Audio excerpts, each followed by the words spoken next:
What's up, squad? Today we are talking bloating. Whether it's when you wake up, before or after a meal, or simply at the sight of food. A bloated belly and a bloated face sucks.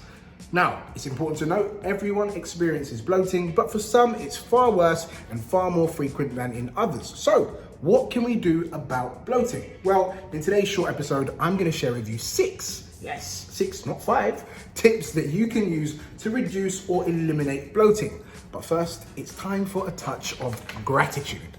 Now, today's random act of gratitude that you should apply to yourself is, what have we got? List 5 blessings and 5 challenges and find the gratitude for each one. We should be grateful for absolutely everything. Remember, everything happens for a reason, the good and the bad. And if you can be grateful for all of those experiences that help make up your life, well, it's going to help you appreciate every single day, and it's going to help you get over those difficult periods. So this is a fantastic act of gratitude that you can practice. So make sure to list the 5 blessings and 5 challenges and find the gratitude in all of them. Right, back to today's episode on bloating. Okay, bloating. Where do I start?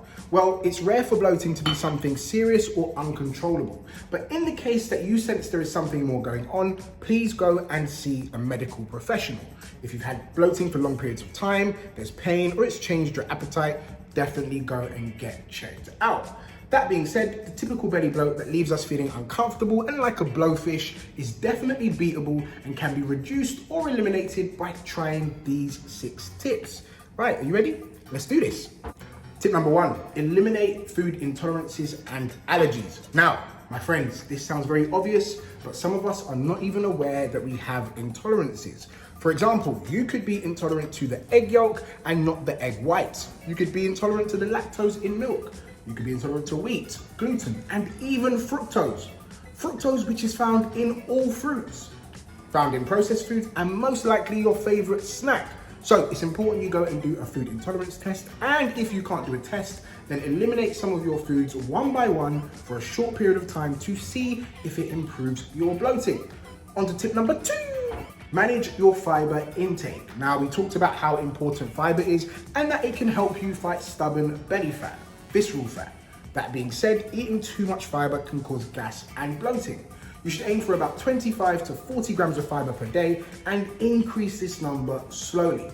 Now, typically when we switch to a healthier diet, a lot of us jump straight into fruits, vegetables, nuts and seeds all at once without realizing that this can be very taxing on our digestive system. So slow down, manage that fiber intake.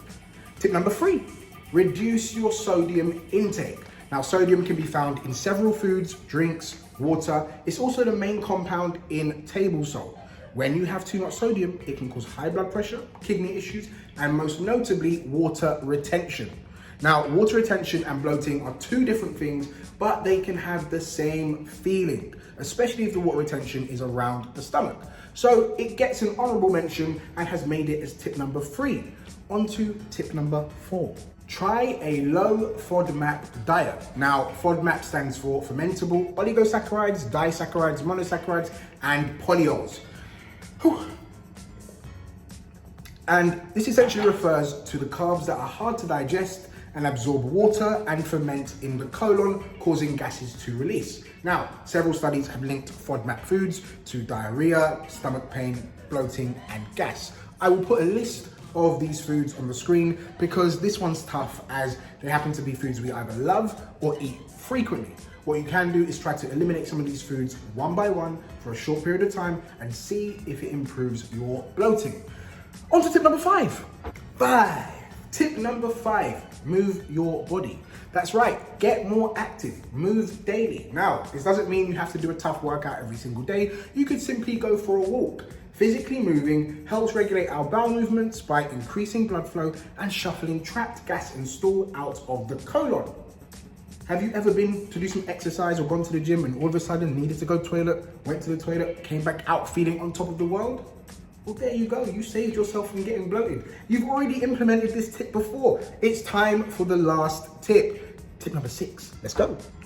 Eat slower, smaller, and more frequent meals.